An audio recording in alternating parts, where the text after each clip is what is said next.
Due to the current international situation, ladies and gentlemen, we need to interrupt our program. Vor mir liegt ein Fundstück aus der Ostsee-Zeitung, auf das mich tatsächlich meine Mama aufmerksam gemacht hat, denn auch ihr mit ihren knapp über 70 Jahren fällt der immer aggressiver werdende Ton in unseren Medien auf, gerade wenn es um Russland oder China geht. Und diese Überschrift hier machte sie hellhörig. Hackerangriff auf deutsche Parlamentarier. Sicherheitsbehörden vermuten von Russland gesteuerte Kampagne, 38 Bundes- und Landespolitiker betroffen. Weiter geht es hier. Russische Hacker haben offenbar Abgeordnete des Bundestags und mehrerer Landtage attackiert. Attackiert steht hier. Eine entsprechende Meldung des Spiegels und des WDR wurde dem Redaktionsnetzwerk Deutschland RND bestätigt. Die Hacker sollen demnach sogenannte Phishing-E-Mails, auf Phishing-E-Mails gehen wir gleich noch ein, an die privaten E-Mail-Adressen, das muss ich auch noch hervorheben, an die privaten E-Mail-Adressen, sowas überliest man gerne und schnell, an die privaten E-Mail-Adressen der Politikerinnen und Politiker verschickt haben. Darin soll ein Text in deutscher Sprache enthalten gewesen sein und ein Link, der zu einer Webseite führt, die mit Schadsoftware präpariert ist. Einige dieser E-Mail-Konten sollen erfolgreich infiziert worden sein. Es handelt sich um 7 Abgeordnete des Bundestags aus der Unions- und SPD-Fraktion sowie 31 Abgeordnete mehrerer Landtage. Auch politische Aktivisten in Hamburg und Berlin sollen betroffen sein.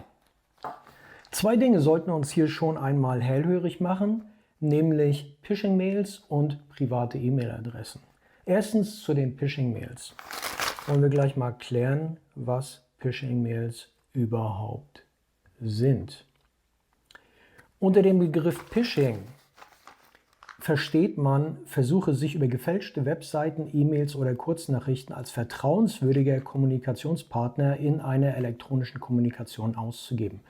Ziel des Betruges ist es, persönliche Daten abzugreifen, wie Benutzernamen und Passwörter, um in der Folge damit Schaden anzurichten. Selbst auf der Webseite der Verbraucherzentrale findet man Hinweise zu Phishing-E-Mails und wie damit umzugehen ist. Hier wird hervorgehoben, dass man auf Grammatik- oder Orthographiefehler achten soll, darauf achten soll, ob in der Anrede der persönliche Name fehlt. Das ist oft ein Hinweis auf eine Phishing-E-Mail, denn die Hausbank weiß natürlich den persönlichen Namen und wird mich immer damit anreden.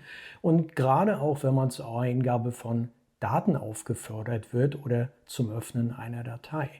Dieses alltägliches Brot eines jeden, der täglich mit seinem Laptop oder mit seinem Computer zu tun hat. Und ein jeder weiß oder sollte wissen, dass man solche E-Mails sofort löscht und auf keinen Fall auf die dort enthaltenen Links klickt. Weiterhin wurde hier hervorgehoben, dass die Parlamentarier diese E-Mails nicht auf ihren Parlamentarier-E-Mail-Account geschickt bekommen haben, sondern auf ihre privaten E-Mail-Adressen. Das bedeutet mit anderen Worten, dass ihre private E-Mail-Adresse weitreichend im Internet bekannt ist, bei Amazon, bei all denjenigen Adressen, mit denen jeder Mensch, wie du und ich, täglich zu tun haben, weil man gibt seine E-Mail-Adresse ein, man hat ein Passwort, man hat Kontakt mit tausenden unterschiedlichen Online-Shops, mit Tageszeitungen, mit allem Möglichen. Und deswegen ist es gar nicht ungewöhnlich, dass man ganz viel Spam bekommt und in diesem Spam befinden sich auch Phishing-E-Mails. Das ist tägliches Brot. Wenn wir natürlich hier in der Zeitung lesen, dass es sich hierbei um 7 Abgeordnete des Bundestags aus der Unions- und SPD-Fraktion sowie 31 Abgeordnete mehrerer Landtage handelt, dann spricht das nicht für deren Internetintelligenz. Die sollten sich vielleicht einfach mal die Webseite der Verbraucherzentrale anschauen, um in Zukunft etwas sicherer operieren zu können, wenn sie das Internet benutzen und solchen Phishing-Attacken aus dem Weg zu gehen als Privatpersonen, weil das passiert einem jeden von uns. Und hat nichts damit zu tun, dass Russland unsere Parlamentarier angreift, weil das ist tägliches Brot, wenn man nur bei Amazon einkauft. Weiter geht es hier im Artikel. Laut Bundestagsverwaltung hat es nach bislang vorliegenden Informationen keinen unmittelbaren Angriff auf die Infrastruktur des Bundestages gegeben. Merkwürdig, denn die Überschrift heißt Hackerangriff und es hat keinen Angriff auf die Infrastruktur gegeben. Nein, weil es sind nur Phishing-E-Mails versendet worden, die jeder von uns tagtäglich bekommt. Nur hier in diesem Artikel wird es dargestellt, als wäre das ein direkter Angriff von Russland gesteuert. Man nimmt eine Fliege und macht daraus einen Elefanten, malt den rot an und lässt ihn wie den russischen Bären aussehen. Weiter heißt es hier. Die Behörden vermuten russische Hacker hinter dem Angriff. Wahrscheinlich, so die Experten, gehöre der Angriff zur Cyberkampagne Ghostwriter, die von staatlichen Stellen in Russland koordiniert wird. Die Rede ist vom Militärgeheimdienst GRU. Ziel sei es, Politiker gezielt zu desinformieren und zu kompromittieren. Wenn wir uns noch einmal ins Gedächtnis rufen, was das Ziel von Phishing-Attacken ist, von Phishing-E-Mails, die wir alle jeden Tag bekommen, sei es von angeblich Targobank, sei es von der Ostseesparkasse, sei es von eBay, von PayPal, von Amazon, mit der Bitte, unsere Daten einzugeben, weil unser Account angeblich geblockt ist. Oftmals wird nicht mal unser Name oben genannt, sondern einfach nur gesagt, sehr geehrter Herr Kunde, wer auf sowas reinfällt, ist selber schuld. Das hat nichts mit gezielter Desinformation zu tun und auch nichts damit zu tun, dass jemand versucht, mich zu kompromittieren. Es hat nur was damit zu tun, dass jemand versucht, an meinen Benutzernamen zu kommen und an mein Passwort, um dann Schindluder zu treiben mit meinem Account bei meiner Bank, um Geld abzugreifen, mit meinem Account bei Amazon, um kostenlos einzukaufen, mit meinem Account bei eBay, um damit Schindluder zu treiben oder mit meinem Account bei Facebook, um damit Schindluder zu treiben. Das ist einzig und allein der Hintergrund für Phishing-E-Mails. Nichts dergleichen von dem, was hier da hinein interpretiert. Sehr interessant ist, dass hier in dem Artikel von der Gruppe Ghostwriter gesagt wird, dass sie vom russischen Militärgeheimdienst GRU gesteuert wird oder koordiniert wird. Während hier beim Bayerischen Rundfunk wird die Gruppe Ghostwriter als wortwörtlich Chaostruppe, plump und technisch wenig ausgereift dargestellt. Das widerspricht der Darstellung hier in der Ostsee-Zeitung, wo die Gruppe Ghostwriter sehr, sehr gefährlich ist, da sie ganz dicht mit dem russischen Militärgeheimdienst zusammenarbeitet. Ich frage mich wirklich, mit wem der russische Militärgeheimdienst denn hier zusammenarbeitet. Die sollten sich besser fähigere Leute aussuchen. Schauen wir uns mal an, was dieser Artikel an sich darstellt. Wir nehmen eine Phishing-Attacke, der jeder von uns ausgesetzt ist, das haben wir gerade erklärt, malen diese als Hackerangriff an und hängen die ganze Sache gleich den Russen an, weil das passt gut, wenn irgendwas schief geht, wenn was passiert auf der Welt, dann waren es die Russen. Das ist nichts anderes als, wir haben es hier vor uns liegen, Paragraph 187 Strafgesetzbuch, Verleumdung. Wer wider besseren Wissens in Beziehung auf einen anderen eine unwahre Tatsache behauptet oder verbreitet, welche denselben verächtlich zu machen oder in der öffentlichen Meinung herabzuwürdigen oder dessen Kredit zu gefährden geeignet ist, wird mit Freiheitsstrafe bis zu 2 Jahren oder mit Geldstrafe und, wenn die Tat öffentlich in einer Versammlung oder durch Verbreiten eines Inhalts begangen ist, mit Freiheitsstrafe bis zu 5 Jahren oder mit Geldstrafe bestraft. Ich weiß nicht, ob es diesen Paragraph 187 auch im internationalen Recht gibt, aber Russland hätte guten Grund, gegen Deutschland vorzugehen bei so viel Verleumdung, die wir tagtäglich in den Medien erleben. Und nicht nur, dass dieser Artikel in die Rubrik Verleumdung fällt, dieser Artikel passt auch sehr gut zur Definition von Propaganda. Propaganda bezeichnet in seiner modernen Bedeutung die zielgerichteten Versuche, politische Meinungen oder öffentliche Sichtweisen zu formen, Erkenntnisse zu manipulieren und das Verhalten in eine vom Propagandisten oder Herrscher erwünschte Richtung zu steuern, die verschiedenen Seiten einer Thematik nicht darzulegen, sowie die Vermischung von Information und Meinung charakterisieren dabei die Propagandatechniken. Sehr geehrter Herr Sternberg und sehr geehrter Herr Decker, im Fach Journalistik Sätzen 5, Thema verfehlt. In Sachen Propaganda 1 Sätzen. Herzlichen Glückwunsch. Dieser Artikel, auch aus der Ostsee-Zeitung, ist vom 3. 4. April 2021. Der andere war vom 28. März 2021. Also wir können sagen, im Abstand von ungefähr 2 Wochen sind die Artikel erschienen. In diesem Artikel geht es um ein Interview mit der guten Annegret Kramp-Karrenbauer, unserer Verteidigungsministerin. Die Überschrift lautet: Wir müssen in Sicherheit investieren.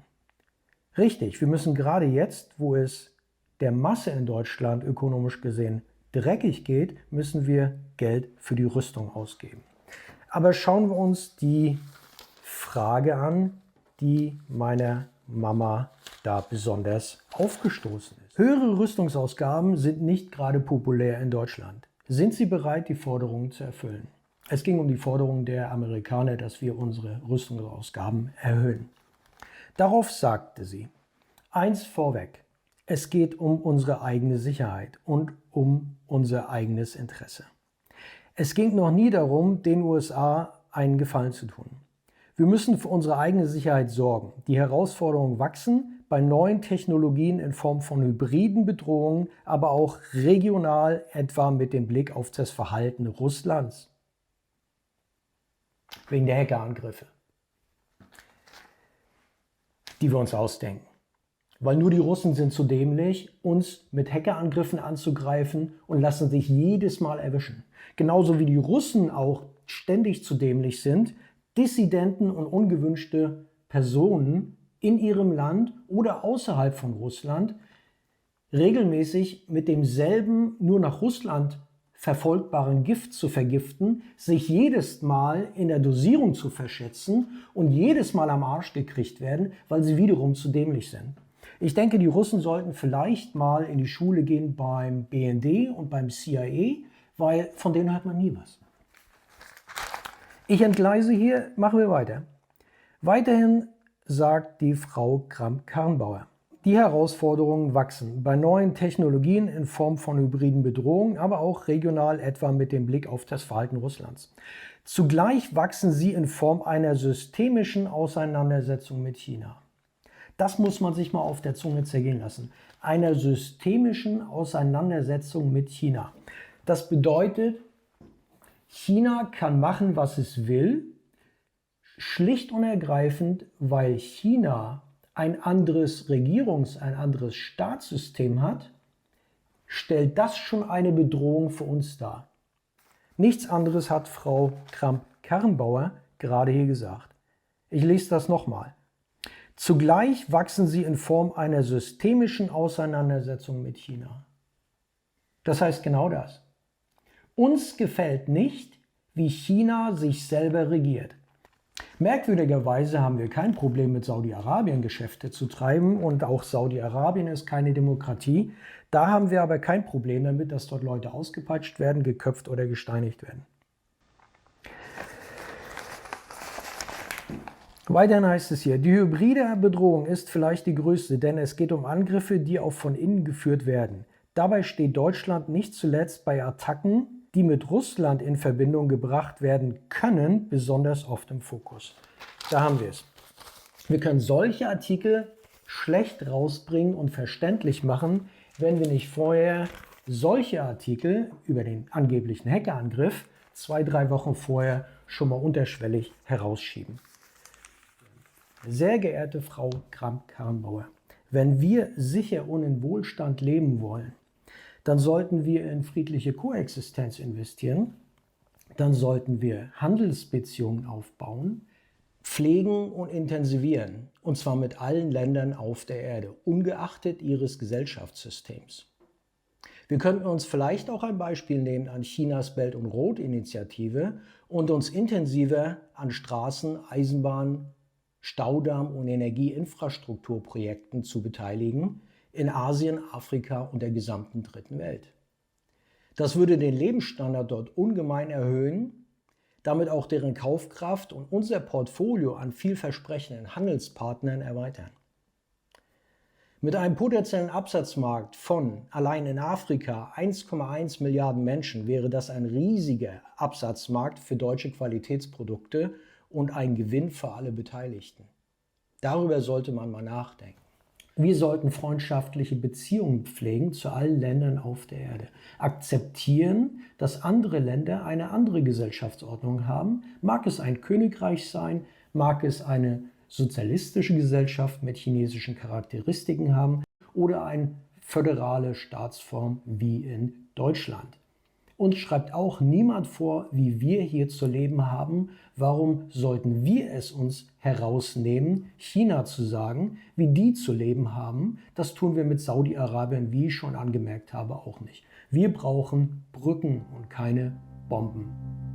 In diesem Sinne, wenn euch das Video gefallen hat, gebt mal einen Daumen hoch und vergesst nicht, den Kanal zu abonnieren. Freut euch auf die nächsten Videos und bis dann, bleibt gesund. Tschüss.